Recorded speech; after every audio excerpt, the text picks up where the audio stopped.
it's easy to think, and I can't make a decision because I don't want to make a mistake in my decision, because if I go down the wrong path, my life is going to be doomed. If I were to give advice to a young professional, your past mistakes do not define you. You need to surround yourself with people who are a better version of yourself. What makes a good project manager? When I was working on services, there have been times where someone told us to save a particular message because that was the last time that they heard their loved one's voice. Because afterwards, after that voicemail, the person died. So if I say I want to be a PMP or just a project manager Yeah. without having the certification. Yeah. So if you were in my position, what would be the first 3 steps that you take? And that's a great question. First of all, I'd say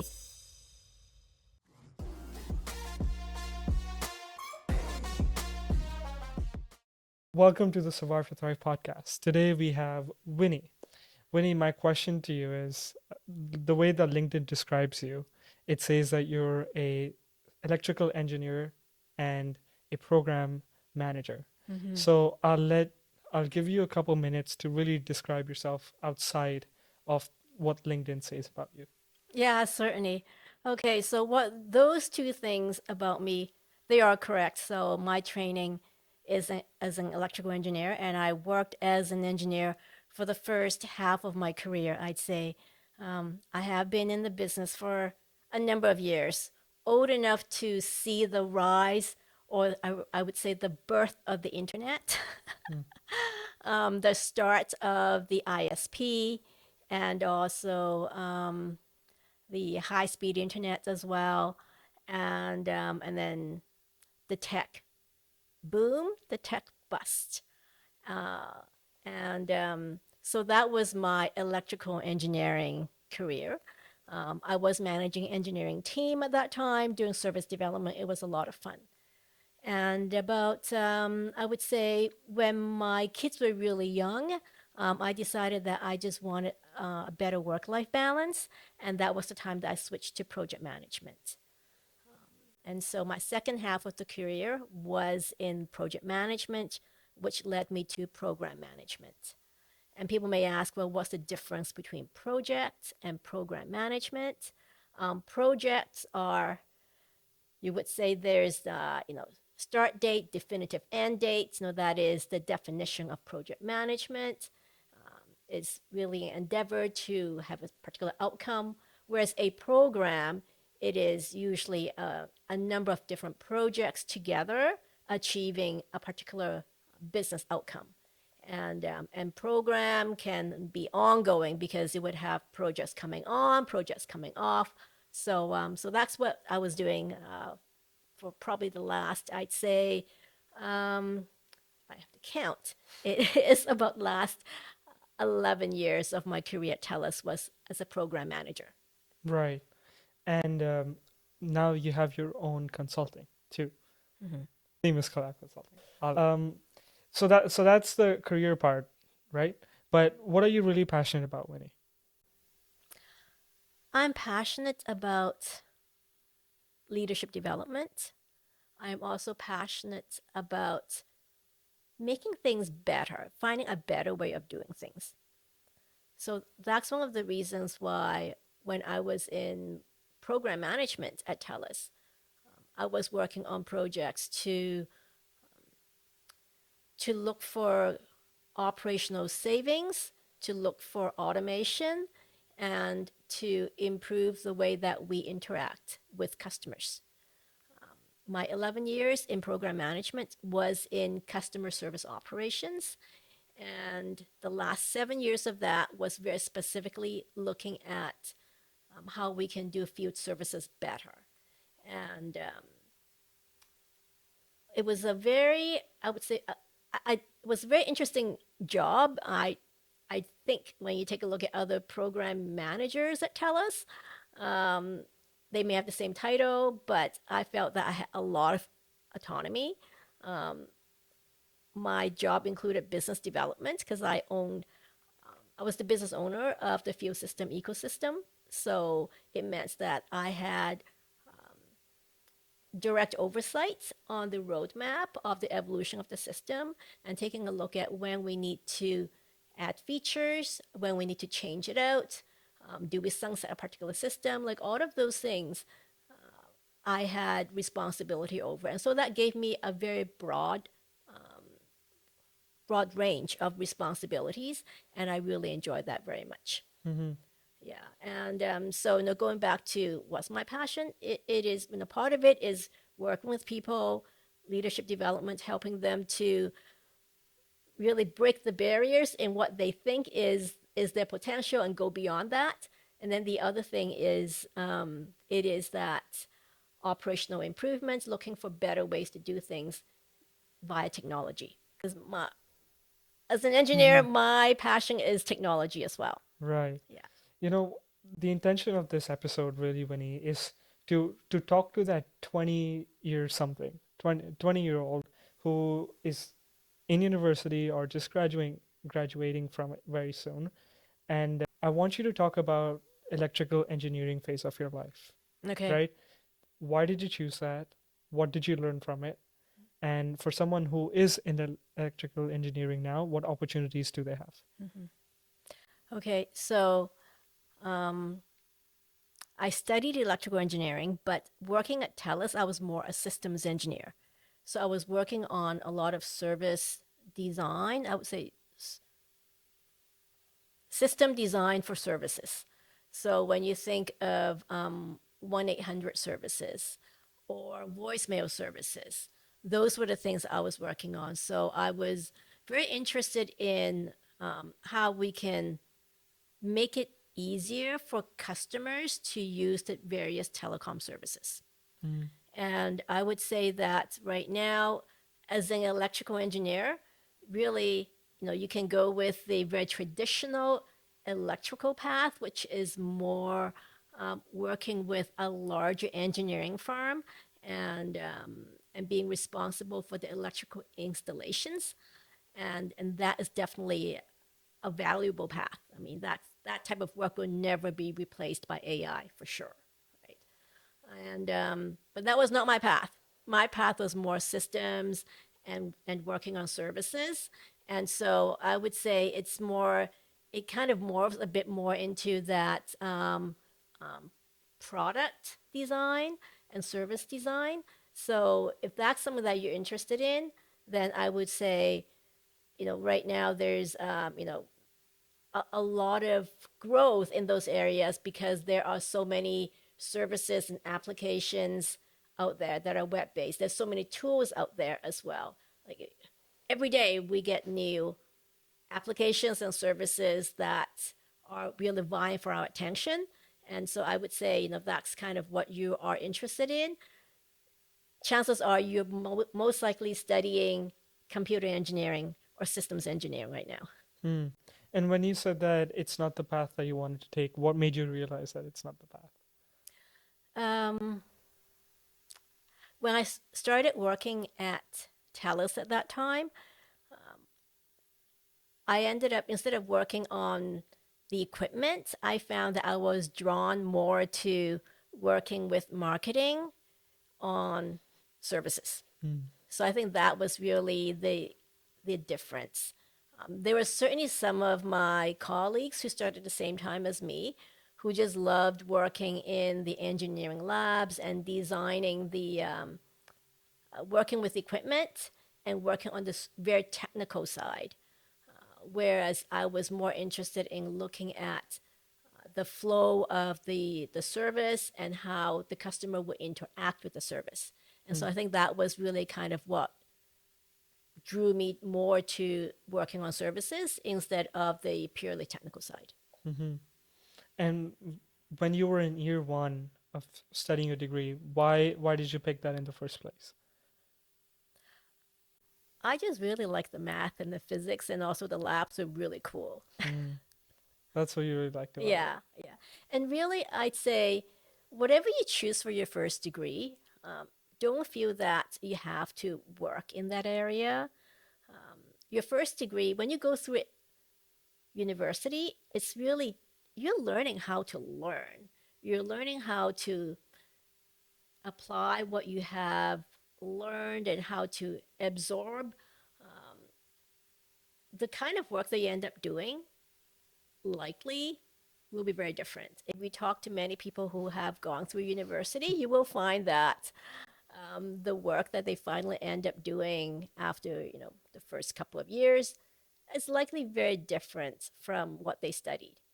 Even within electrical engineering, when I take a look at the number of friends who graduated with me, how many of them stayed in that purely electrical engineering field? Not too many. Some of them started their own business. Some of them, actually, a few of them went into medicine. So, Mm. yeah. So, really, I'd say for all the students out there, don't feel that you're tied to your degree. Your degree really helps you to learn and allows you to explore. And don't be afraid to switch. I know that sometimes it feels a bit scary, but it is really part of your, I would say, it's part of you learning about yourself. University and post-sec is the best time for you to find out who you are and what you're passionate about and what you enjoy doing. One of the things I always tell people is try to find out what is your reason for waking up in the morning. And for those of you who are new to this term, your ikigai is made up of 4 P's. The first P is, what are you passionate about? What is your passion? What do you love doing? And the second P is, what is your purpose? What are you good at doing? That's your purpose, because we're all made differently and each of us are good at different things. And then the third P is, you want to get paid for it, right? So it has to be profitable in some way. And I used to think that for the longest time, my advice to young grads was, look for these 3 Ps. But more recently, um, I come to realize that actually there is a fourth P, and the ikigai actually is very important to have the fourth P, which is problems. What problems are you going to solve for the world? Because when you think about it, you could be doing something that's totally illegal, which you love doing, you're good at, and you can make money. But is that the kind of work that you want to do, right? No. Mhm. Well, I hope not, at least. So you want to be doing good to the world. So that's why there are 4 Ps. And what problem were you solving at that time? Because fresh out of college or university, I wouldn't be so concerned about solving a problem. I'd be concerned about making more money, as you said. So at that time, what was the vision that you had when you just graduated? What was the problem that you wanted to solve? I don't think I really thought about that, Mm-hmm. right? But I think what kept me going as I continued in my career, when I was working on services, I'd say the problem was to help the customers to get to, like, for example, when I was working on voicemail, right? How can we help customers to get to their, to retrieve or to leave the message for someone and know that the other person can get it in a timely manner, and that we have a way to record those messages, because there have been times where someone told us to save a particular message because that was the last time that they heard their loved one's voice, because Mm-hmm. afterwards, after that voicemail, the person died, right? Through some other thing. So remember, this was pre-internet, right? So I think working on those things really kind of kept me going, knowing that, yeah, we are trying to make life better for our customers. When the internet shift was happening, were you ever worried about your career by any chance? No, not at all. There were just so many opportunities at that Mm-hmm. time. In fact, with the internet boom, there were a number of my colleagues who left TELUS at that time. Mm-hmm. And, um, and I remember looking around at that time, and a number of those jobs were outside of Vancouver. And I was at an age really thinking about starting my family. So Mm-hmm. it was not something that was viable. And it's a good thing that I decided to stay, because a year later it was the internet bust. Mm. And a number of people who left came back. The reason why I ask you that question especially is because that's the same narrative around AI. AI is booming. Uh, People are worried that jobs are going to be lost. But I really want to focus on the optimistic side of what you think about AI and how will that open opportunities for new people. Hmm. And that's a great question because what's happening in AI right now is very similar to with the internet boom at that time. I'm hoping there's no bust, right? Mm. Because but with AI right now, it's certainly a lot of opportunities when we take a look at things that we can automate, things that we can make better decision. Yes, some jobs will be lost. Some of those are more manual jobs, which at the end of it, if it's something that can be done, using AI via the LLM, machine learning, then that really frees us up to do different things, to do things that require more analysis, that require that human touch. So, for example, when I think about project management, right? Mm-hmm. I know that there's been a lot of talk about how AI may be able to replace project managers because AI can certainly help with a lot of the project planning and also create tasks, send emails to people, and also have these thresholds that would you can set thresholds and then it will notify you of certain things that need to take place because a certain threshold has been reached. And but having said that, we still need people to connect with other people because really, at the end of it, for a lot of jobs, but especially for project managers, it is very relational and the communication is very important. So, no AI can replace that relational and communication component. Now, you may think that AI can replace the communication at a lower level, yes, but not the personal touch. What's the lower level? What does that mean? The AI can generate an email and can send it, but you would want to follow up, right? Because just people get so many emails these Mm. days anyway that at some point it does help if you actually follow up with a message to someone that shows that you see them, you care about them, and you want their feedback on certain things. But can AI follow up too? Like, To some extent, yes, mm-hmm. right. But at the same time, you still have to look at it. Mm.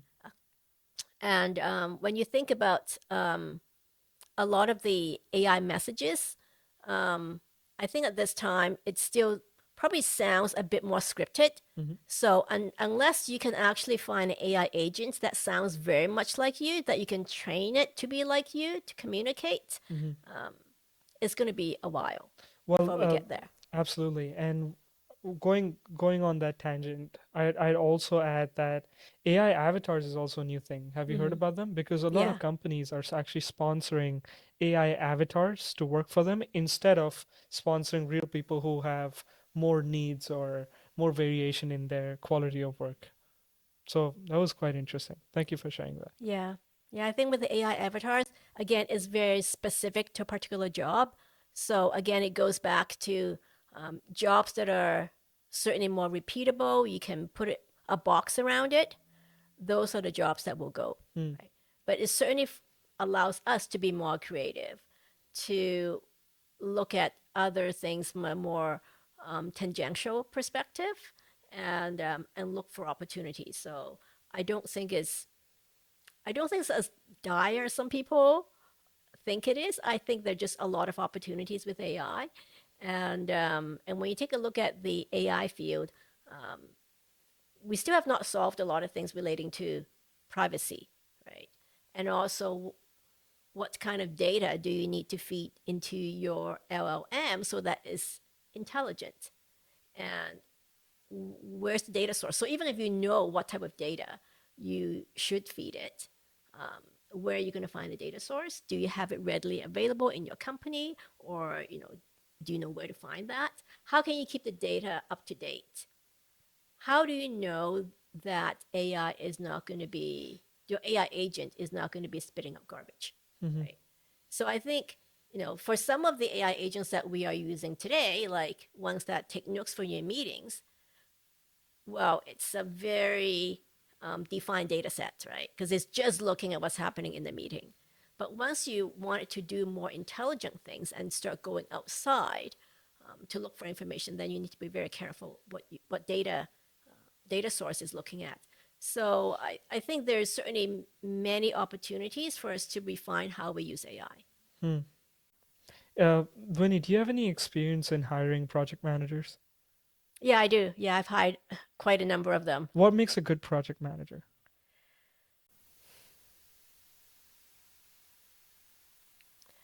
I'd say a couple of things. Uh, I'd look for someone who is quite organized in their work. Hmm. A project manager has to be organized because they organize people and tasks.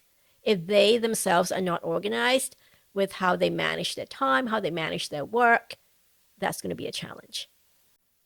And then the second of all is how they interact with people. Because a lot of project managers work, the best ones are the ones that can work really well with people. Being able to talk to an individual and know what makes them tick, be empathetic, good listener, being able to read the room and understand, hey, this so and so, this person has been very quiet, but that person is also a key influencer. Like noticing these things are important.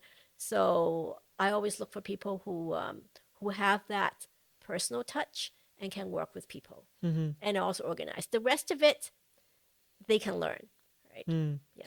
So looking at what you said about the rest of it, which they can learn, is that something that they learn as an online course? Like, how do you really tell if a person is organized or not? And looking at it from an education standpoint, what are the basic requirements that they need to have from an academic standpoint to make them a project manager? Actually, academically, I don't think there's anything specific Hmm. to be a project manager. When I look at students these days, I think many of them are doing small P project management, right? Because almost any endeavor is a project. And when you have to manage tasks and people, it is a project. And sometimes you're just managing yourself as well. Um, most of, I would say most good students, probably they are pretty decent project managers, Hmm. unless if they are very good.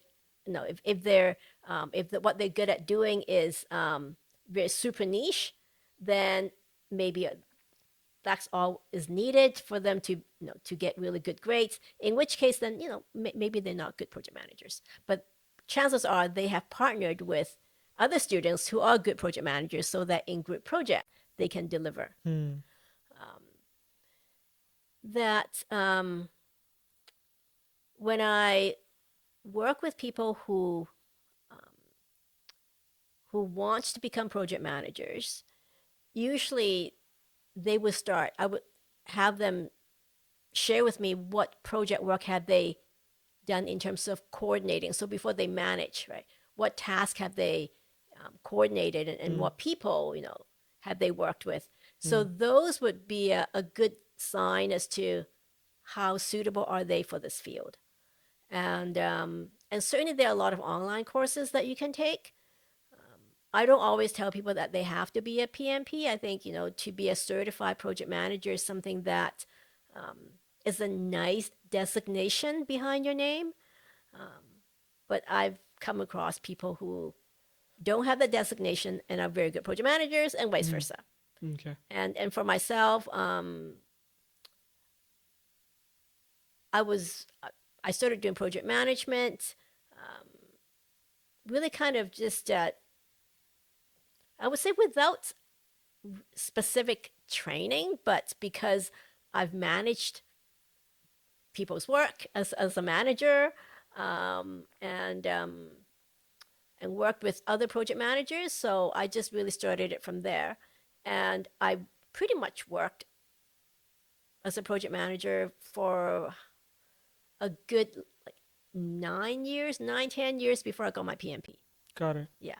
Interesting. So, Winnie, let's talk about so if I say I want to be a PMP or just a project manager Yeah, without having the certification, yeah, what would you say are my first, let's say, 3 steps? Because I can't just say I am a PMP and now someone will give me a job. correct. Yeah. So if you were in my position, what would be the first 3 steps that you take? And that's a great question. First of all, I'd say try to take some online courses. There's so many free online courses, be it Google or I think even Microsoft has some, right? There's Hmm. just so many free online that you don't have to pay.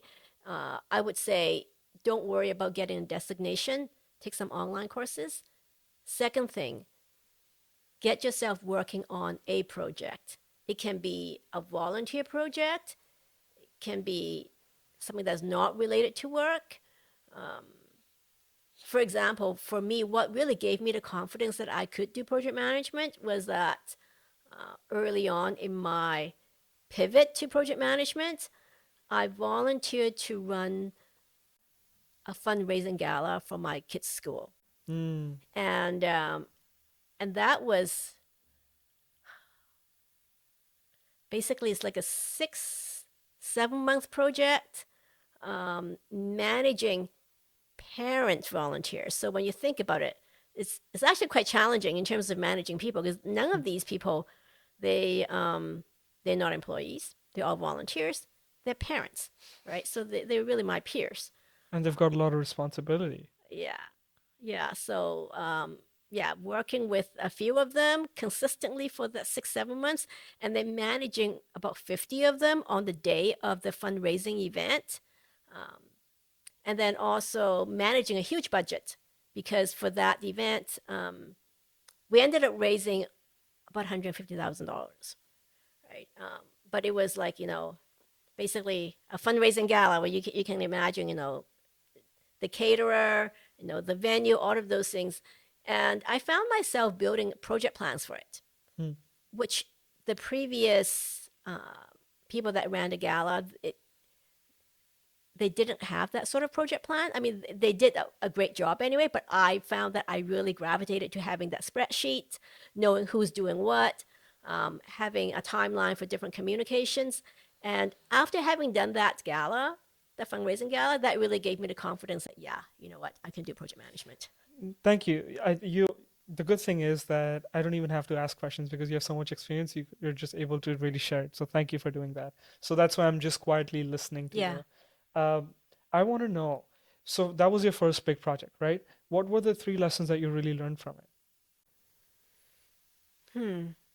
Um, that you still yeah. apply to this day? Yeah. I think a big part is it is communication, is making sure that everyone knows um, what their responsibilities are. And people need reminding. And a lot of times, emails a mass email is not helpful. People actually do like that personal touch. Hmm. So having, How do I do that? Can you give me an example, please? um, I think as simple as just asking for volunteers or reminding previous year's volunteers that, hey, we need you again to help. Sending an email to 50 or 60 people, the tick rate was very, very low. What's the tick rate? I forget now. It was maybe I had 10% of the people said, yeah, I'll do it again. But the moment I actually change it so that it's like to so and so, so not to everyone, it's just to that one person. And I said, oh, you Hmm. did this task last year. Would you like to help out again? Because we need your expertise. Got it. And then I had a much higher tick rate. It was over 50%. Congratulations. Yeah. And what does tick rate mean for someone who doesn't know? Okay. Acceptance rate. Got it. Yeah. The acceptance rate of someone Right. saying yes. So the Yeah. first thing is you said communication and making it Yeah. more Yeah. personalized. Personal communication. Yeah. Um, and what else did I learn? Um, that often when you are working with people, their skill sets, you need to work with the skill sets that they come with. Um, so for sometimes they may be very good at certain things and not good at other things. even though the formal job description, and now this is volunteer, so there's more flexibility, but I think it probably goes with a lot of work as well, that there is the formal job description, but then people bring different things to the table. They may be very good at maybe 8 out of those 10 things, and they will be totally lacking in 2 others. And that's where you really have to work with them and find other people that can complement those skill sets. And if it turns out that there's no one else on the team that can complement those skill sets, then you need to bring on someone else to just help fill the gap. So really it is working to each person's strength, because when people are working to their strength, they would just put in more than 100%. When you try to have them work on something that they don't like or that's not their strength, it is like pulling teeth. Can you share a story when you were able to find people's strengths and what tactics, or tactics may not be the right word, but what are some strategies or frameworks you have to really see the strengths of someone else without Okay. having to work with them for a long period of time? Yeah. I'll draw an example from working at TELUS then. Yeah. Um, when I took on one of my teams, one of my previous teams, there was one person who was deemed not pulling their weight on the team. Now,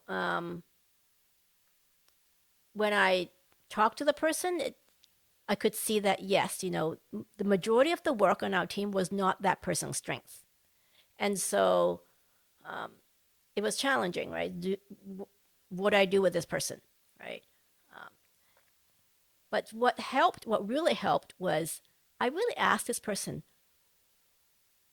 what do you like doing? Tell me about your previous jobs, like the previous work that you liked doing.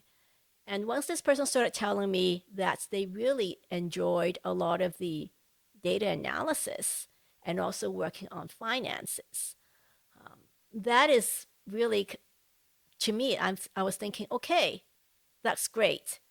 We don't have that need on our team at this moment, but I can see that is something that we actually should move into. So I took a bit of a gamble. I worked with this person to offload some of the financial management work that I was doing and data analysis that I was doing. Slowly brought that person on board to do those tasks while having that person not take on some of the other tasks that was originally given to him, because he was not, that was not his passion. He was very slow at that anyway. Hmm. The good thing was at the end, it turned out that he was very good at that. Look at the finances and spreadsheets, and he became the go-to person for the rest of my team for that. Wonderful. And he became the go-to person also for my director's team. Hmm. So a lot of times it is trying to find out what is a person's strength. Just ask. Just Sometimes if you ask, that helps. hmm. So first was communication, second was finding strengths and working with people. Is there a third that you can think of? Let me think about it. Lessons learned. Um,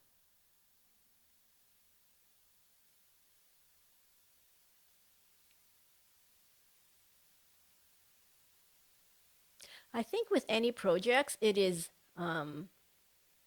validate your assumptions. So a lot of times when we make decisions in any project, it's based on a list of assumptions. And it is just important to confirm what are those assumptions, are those correct, and really just double check, right? Just because when you work on a big projects, it's easy to think, okay, those assumptions are correct. I'm just going to move on, continue with the rest of it based on those assumptions. Um, and um, and so with something as big as the gala or some of my other projects, it is to continue to check and ask and validate, are my assumptions correct? Hmm. Are my assumptions good? That's very interesting. Winnie, let's play a game. Mm-hmm. I've never done this before, Okay, yeah, right? sure. Let's say we're doing a mock-up interview. Okay, okay. So I want to be a project manager at your company and you're the hiring manager. Mm-hmm. What kind of questions would you ask me? and at the end, what kind of feedback you would give me. So let's play it as real as we can. Mm-hmm. Okay.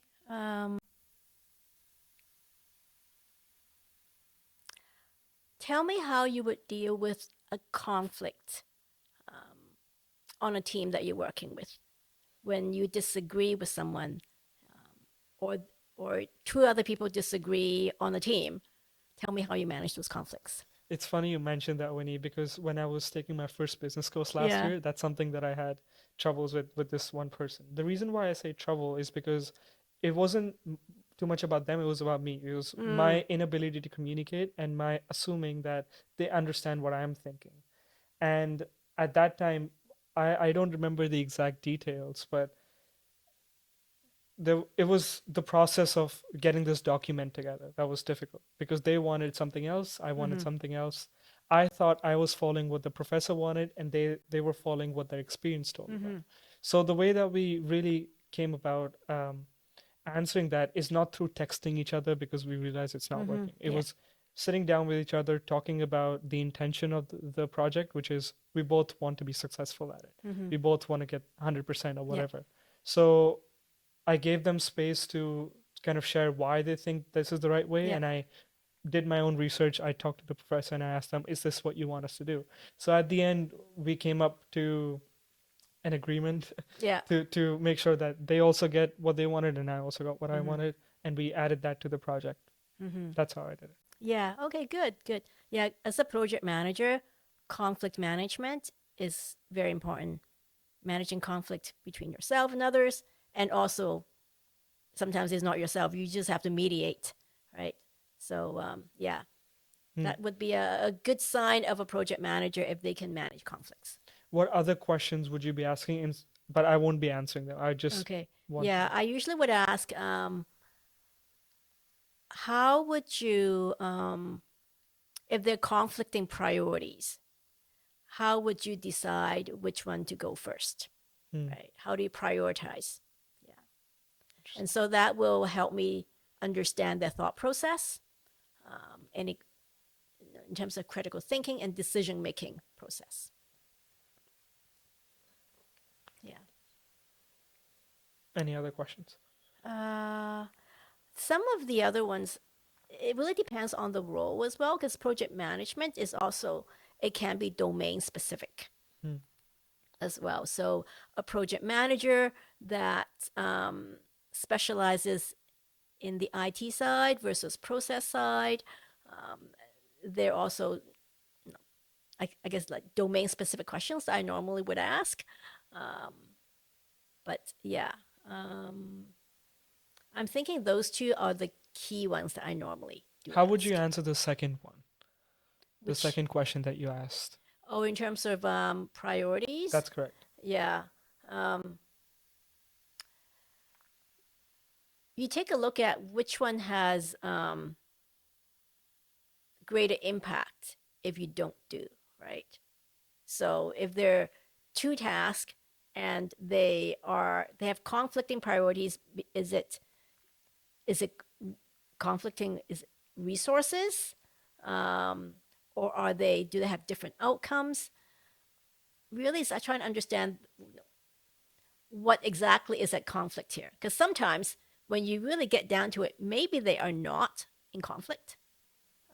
They're not conflicting priorities, but at first glance they appear to be, and so that's where it is to understand the situation, listen to the people advocating for the different priorities, and understand what's the impact when you if you have prioritized one versus the other.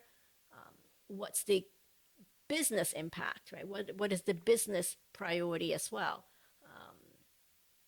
Because sometimes based on the business outcome we're looking for, it may be very clear that one needs to be prioritized over others. So it is seeking to understand the situation and talking to the people involved in this, and and also talking to the leadership team, because sometimes what we see as a priority, maybe from the senior leadership perspective, is very clear to them what is the priority. Hmm. So talking to the senior leaders would be the best way to go about it, Getting their perspective. getting their Yeah. perspective. Got it. Yeah. You also mentioned about conflict management as well as leadership. That's something that you care about. I did record a masterclass with Lynn Ferrari, which was 2, 3 episodes ago, Hmm. where we talked about for 45 minutes we talked about conflict management Oh, and okay. conflict All right. resolution. Yeah. Yeah. So I think the way that I want to frame this question is, what would you like to share your perspective on conflict management through a way of story sharing or an example? Hmm. Okay. Um, let's see.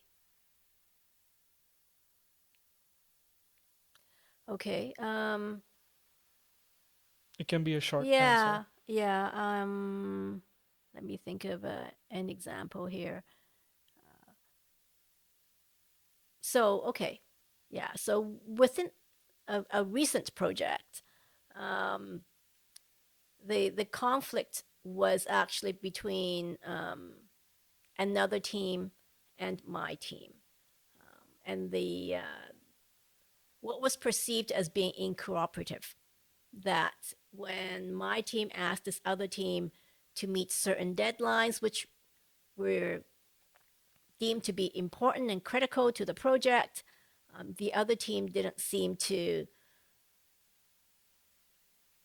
take it seriously. How about that? I'll just say it this way.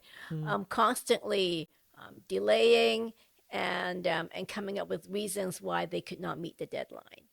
And and as we were going through that, it became clear that the other team had other priorities. So I think this is where the conflict between the people came about because there was a conflicting priority. And and so I ended up spending quite a bit of time talking to the other manager. Um, the good thing was that I did invest in the relationship with that manager over the course of the project because I knew that team was critical to the success of our project. And just given the previous working relationships, that was a relationship that I thought, okay, I need to make sure that I am in sync with that manager.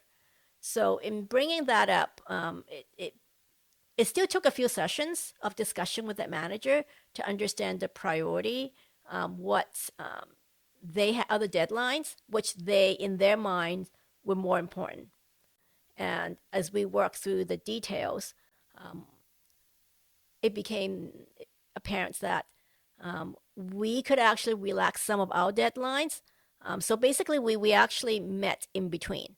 So it was a happy medium where they worked with a more relaxed deadline that we had, and they delivered what we needed.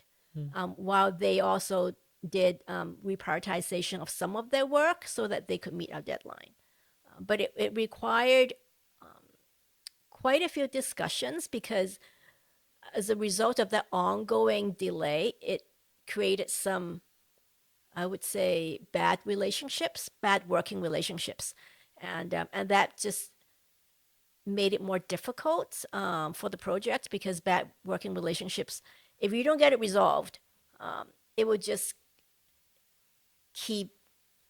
It's like this elephant in the room is always there, and it will impact. It will negatively impact your project ongoing.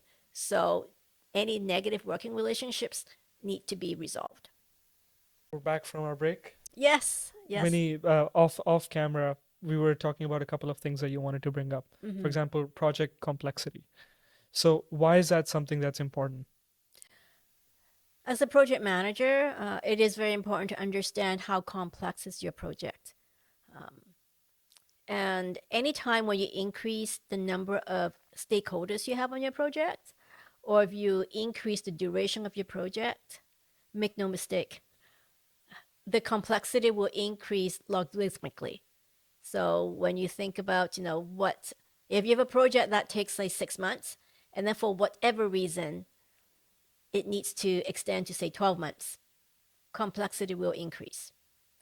If all of a sudden you have a brand new group of stakeholders, no, if you double your stakeholder group by, yeah, you double it, your complexity will more than double. And sorry to interrupt you. What does it mean by doubling your stakeholder group? The number of people that will be they have a say on the project. So they can be, say, for example, if your project, instead of working with one vendor, all of a sudden you're working with two vendors. Mm. Or, for example, if your project, if the application that you're working on only has one particular user group and now you have two, or if, even if you maybe you only have four user groups and now you just add one more, five user groups, that also increases complexity. Those are stakeholders because those are people who have a stake in the project. They are involved. You need to take their requirements into account. You need to take their schedule, availability, and timeline into account. So all of those things will add complexity to your project. So a good project manager will understand when a project is becoming increasingly complex. And this is just one of those topics I want to bring up because a good project manager will be able to see that this project is moving into that complexity zone or is getting more and more complex. And the reason why it's important to know that is that it just becomes much harder to deliver on time, on schedule, on budget if it becomes more complex. Hmm. And even with the podcast, I know that there are many things that I should be doing that I delay. And the more that I delay it, the more it feels like I do like I know that I have to do it. It's just I keep delaying it. So how do I fix that? How do I take a project that's supposed to take 6 months and actually instead of delaying it further, how do I make it into 3 months, like half the time? Part of it is taking a look at can you break it into smaller milestones, right? Because if you can break it up, then at least what you're working on is for the milestone that is coming up. And then you can at that time take a look at what are the assumptions. The reason why extending a project is risky is because a lot of times the assumptions change, the situation, the circumstances, the market environment, those things, they all change. So if you can break up your project into smaller chunks, right? If you don't have enough time to work on it, then breaking up into smaller chunks. But on the other hand, if you really should finish your project within that time, but it's just a matter of motivation, then it really means taking a look at your priorities. Right? So Got it. it really depends on what's the reason for delaying it. And you mentioned that there's some tasks that you may not like doing, and that's where it's helpful to find other people who are good at doing those tasks and who enjoy doing them, and Mm. that's why you have a project team. Got it. What sets a project manager apart from another project manager Mm. in the Um, market? Just because there's so many people who are becoming project yeah. managers. Um, Part of it is how extensive is their toolkit, Mm. right? And when I say toolkit is, what do they use for project plan, right? Are they able to use different tools, or is it just one program that they use, right? The size of projects that they have managed, is it smaller size or larger? The greater the variety, the more experience they have. So when I take a look at project managers, for example, I was very specifically looking for ones who have worked on software projects, and so a good one that have worked on software projects would be ones who have worked with different different IT teams, right? Be it external or internal, and also ones that are very comfortable working in agile. So Mm. it really depends on the type of project manager, but at the same time, it is that diversity of experience and also the different tools that they feel comfortable using. Right. And what would be the 5 tools that every project manager should have, like the essentials? Um, there's so many different tools out there, it's hard to say, but Hmm. you want to be comfortable using some sort of Kanban tool, Kanban board, right? Like be it Asana or Trello. Those are more Kanban board type tools. You also want to know how to use some of the lighter type project management tools like I think Monday.com is a Hmm. good one. Um, and just trying to think of other ones out there. Or whatever you Yeah, use personally. yeah. I think Excel, as archaic as it sounds, like if you need to know how to use Excel, Right. right? Um, just no, you need to know simple um, pivot tables and scripting in Excel so that you can get the data that you want. And ideally is you can use oh, which was the other one? Smart Sheets is very good. Hmm. Yeah. What are smart sheets? Smart Sheet is it's a smart spreadsheet that can also do some diagrams as well. So I would say, if you can also, as a project manager, if you can also work with some simple data visualization tool, like, I think it used to be called Google Suites. No, it's not Google Google Suite. Sheets. Not Google Sheets. I'm Not just trying Google. to remember. Google Studio, but they might have changed their name. Okay. Yeah. Google Suite is. Well, Google Suite is the entire suite, right? But Hmm. I'm just trying to remember. There is. I remember it as Google Studio, but I think it's changed its name. Um, Google Illustrator. maybe, Okay. yeah, yeah. It's some sort of data visualization tool so that you can present the project status in a way that is easily comprehensible. Got it. Yeah. Nice. And there were 2 more topics that you wanted to talk about. Yes. One of them is if I were to give advice to a young professional, what would those be? I had talked about one of them already, which is find your ikigai.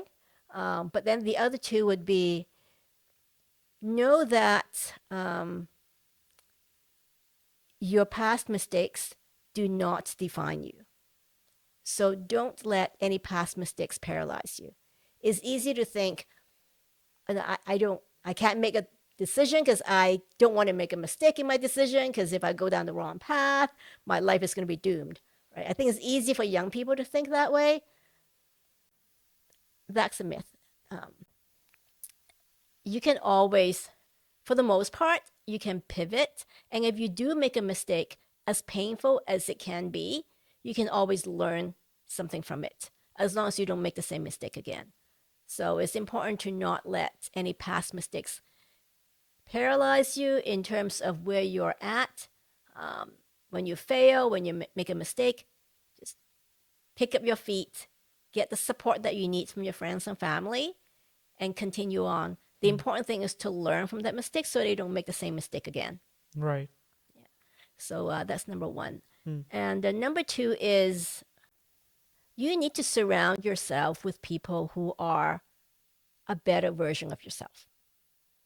So by that, I mean, I don't mean that you need to change your friend group completely, but at least within your network, you need to have at least some people who will inspire you, challenge you, and stretch you Hmm. because you do not want to be in an echo chamber. It's easy. Most people like to be with friends who will agree with them. And that's where I would challenge you to get to know people who are different from you, who have a different perspective, and who can challenge your ideas and challenge your assumptions, and challenge you in a respectable way, right? Because you don't want someone to put you down, right? those are not people that I'm encouraging you to be with. What I'm asking you to be with is to be with others who can inspire you to try different things, to Hmm. look at things from a different perspective. And I say that if you look around your friends right now, and everyone is just like yourself at the same level, nothing wrong with those friends. But at the same time, do expand your friend groups.